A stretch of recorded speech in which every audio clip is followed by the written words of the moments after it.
हिमाचल प्रदेश, राजधानी शिमला, संजौली मस्जिद, और जिस तरीके से विवाद चल रहा है संजौली मस्जिद को लेकर, कांग्रेस कह रही है कि वक्त आएगा और अगर सब सबूत मिल गए तो हम गिरा देंगे। मस्जिद गिराई जानी चाहिए। देखिए, कांग्रेस का एक इतिहास रहा है, वो ना मुद्दों को हवा दे करके दूसरे तरफ छोड़ देती है ताकि दूसरे लोग फिर उसको पूरा करें काम। राजीव गांधी ने अगर ताला खुलवाया था, शिलान्यास किया था, तो वो आगे के लिए इशारा था ना कि अब आगे का काम आप करो। और वो 6 दिसंबर को हमने देख लिया। वो आपको भी पार्टी कहते हैं, आप उन्हीं को भी पार्टी बताने लगे। ये तो हम एग्जाम्पल से आपको बताएंगे ना कि कौन बी पार्टी है, कौन ए पार्टी है। आज कांग्रेस का मंत्री सदन के अंदर खड़े होके प्रदेश के मुसलमानों को रोहिंग्या बांग्लादेशी कह रहा है। वो मुसलमान जो यूपी से और आसपास के स्टेट से वहाँ कमाने गए, रोजी रोटी कमाने गए। आपको पता है हिमाचल में कई फैक्ट्रियाँ हैं, सब रहते हैं वहीं पर, लोग घर बना लिए। अब इस देश में क्या कोई कहीं रुकावट है कि दूसरे प्रदेश के नागरिक नहीं जा सकते? क्या हिमाचल के लोग ठंड में यहाँ पे स्वेटर बेचने नहीं आते, यहाँ काम करने नहीं आते दिल्ली के अंदर? और हम कहने लगे कि नहीं जी यहाँ तो हिमाचली क्यों बढ़ रहे हैं दिल्ली के अंदर? ये कोई बात है? और सबसे शर्मनाक बात यह है कि इसके बाद जब आप मस्जिद के बारे में ये कह रहे हैं और सदन के अंदर कह रहे हैं, यानी आप किन ताकतों को खुश करने में लगे हैं? वही जो आपको कभी वोट नहीं देता। और हाई कमान की तरफ से कोई इस पर बयान ना आना, ये ज्यादा शर्मनाक है। तो बीजेपी की ही भाषा आपको बोलना है तो फिर क्यों मुसलमानों से वोट मांगते हैं? और ये तो हमारा हमेशा इस बात का मुतालबा रहेगा कि कांग्रेस अपना स्टैंड क्लियर करे इस मामले में।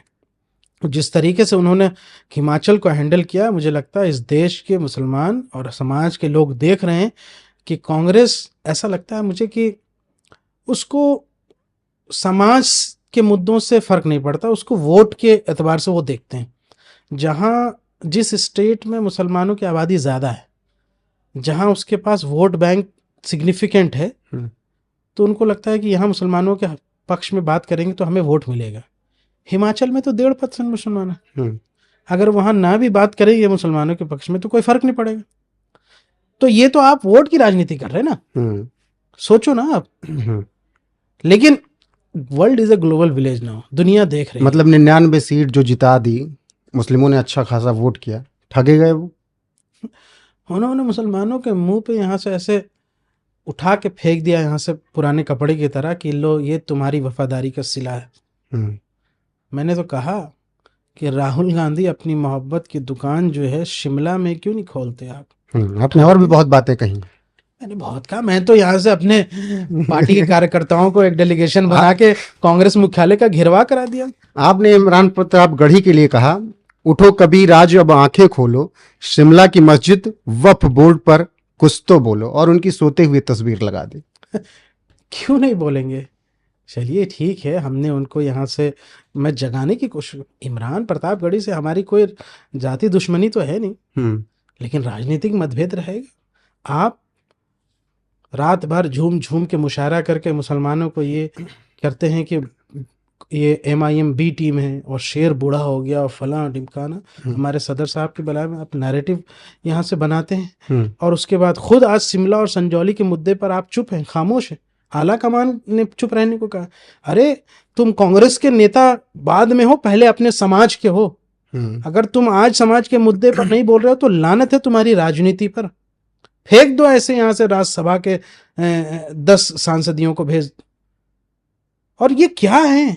अगर हमारी MIM पार्टी के महाराष्ट्र के 2 विधायकों ने अगर इनके पक्ष में वोट न दिया होता तो आज ये राज्यसभा सांसद होते क्या? तो हमारा तो हक है। हमारी पार्टी ने तुमको जिता के भेजा है राज्यसभा सांसद बना के, तो मेरा हक है, मैं तुम गिरबान पकड़ के पूछूंगा कि क्यों नहीं शिमला के मुद्दे पर बोलते। आज आप संजौली में जो आपने यहाँ से कर्मकांड किया है, उसका नतीजा आप मंडी में देख लीजिए, कल को दूसरी मस्जिदों में देखेंगे। लेकिन ये एक सिस्टम बना रहा है। लेकिन शोएब जी, जबरन उसको अवैध अरे आप इस देश की यहाँ से तमाम धार्मिक स्थलों का सर्वेक्षण करा के देख लीजिए, 80% से ज़्यादा यहाँ से आपको अवैध और यहाँ से उसके पूरे कागजात नहीं मिलेंगे। जो यहाँ से चौक पे, पुलिस स्टेशन के अंदर और यहाँ से फुटपाथ के किनारे जितने हमारे मंदिर बने हैं या दूसरे धर्म की इबादत गाह बने, क्या उसके बारे में कोई सवाल होता है, पूछा जाता है कि यहाँ से कि इसमें कब कौन से डॉक्यूमेंट से फला है ढिमकाना है? पूछा गया कभी इतनी क्यों बना दी, इतना हाइट में क्यों बना दिया? नहीं। लेकिन आज अगर पैमाना होना चाहिए तो एक साथ होना। शिमला नगर निगम ने 7,000 ऐसे स्ट्रक्चर को वहां चिन्हित किया था जो इलीगली यहाँ से इनक्रोच्ड हैं या बने हुए हैं। क्या शिमला नगर निगम उन 7,000 यहाँ से इमारतों पे बुलडोजर चलाएगा? सिर्फ मस्जिद दिखती है आपको, इसलिए क्योंकि यहाँ से कि हिंदुत्ववादी संगठनों ने वहाँ पे विरोध कर दिया। अरे तुम्हारी हिम्मत नहीं है यहाँ से उनसे लड़ने के लिए?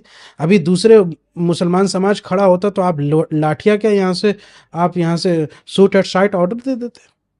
अगर उपद्रवियों को आप इस तरीके से इतनी छूट दोगे, वो पुलिस पे पथराव कर रहे हैं, देखा नहीं आपने तस्वीरें? बिल्कुल। तो आपको लगता है कि मुसलमान सुरक्षित नहीं है देश में? बिल्कुल नहीं है। कहाँ सुरक्षित है भाई? हमारी इबादत गाहें नहीं सुरक्षित। जगह ट्रेन में बूढ़ा जा रहा हो तो आप उसको मारते हैं। कोई यहाँ से चरखी दादरी में किसी ने बीफ खाया नहीं खाया, उसके फ्रिज में उसके घर में क्या बना, उस बुनियाद पर आप साबिर मलिक को मार देते हैं। हमारी बेटियां हिजाब पहन रही नहीं पहन रही है, उस पर आप उसको यहाँ से रोक लगा देते हैं।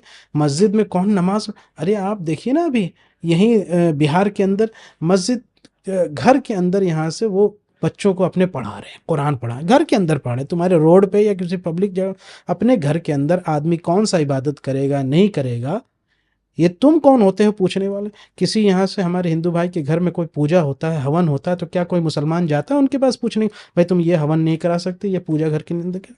लेकिन आज यही नोएडा में ना, यही गाजियाबाद के अंदर अब देखिए यहाँ से फ्लैटों में क्या हो रहा है, सोसाइटीज़ में क्या हो रहा है। एक मुस्लिम परिवार अगर वहाँ रह रहा है और वो अपनी बच्ची बीमार है, और बच्ची बीमार के लिए यहाँ से उसने पास के मदरसे के बच्चों को बुला के कि कुरान पढ़वा रहे हैं, जैसे घरों में पूजा पाठ कराते ना कि भाई पूजा पाठ करो तो यहाँ से ये दूर हो जाएगी, बलाएं दूर हो जाएगी, वो आप कुरान पढ़वा रहे हैं, घर के अंदर है, फ्लैट के अंदर है, और ये आपको एतराज हो रहा है। तो समाज भी नफरत में इतना अंधा हो चुका है, माफ कीजिएगा, मतलब वो ऐसा लगता है कि जैसे इस्लामोफोबिया से इतना ग्रसित है कि नमाज से आपका धर्म खतरे में आ जाएगा, हमारी टोपी से आपका धर्म खतरे में आ जाएगा, हमारे यहाँ से पहनावे से आपका धर्म खतरे में आ जाएगा। तो ये तो कमजोरी है आपकी।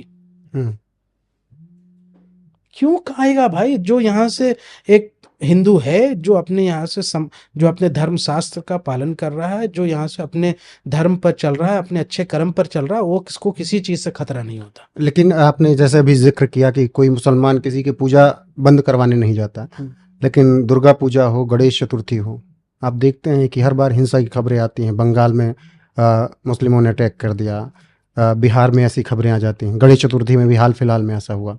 अभी रतलाम में मध्य प्रदेश के अंदर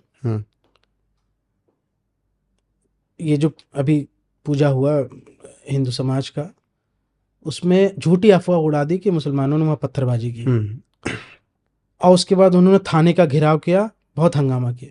बाद में उसी रतलाम के एसपी ने यहाँ से ये प्रेस कॉन्फ्रेंस करके बताया कि ये झूठी अफवाह थी, और जो यहाँ से अफवाह फैलाने वाले संगठन थे उनके खिलाफ ही मुकदमा दर्ज हुआ, और बताया कि नहीं, यहाँ से इसमें मुसलमान कोई पत्थरबाजी नहीं था,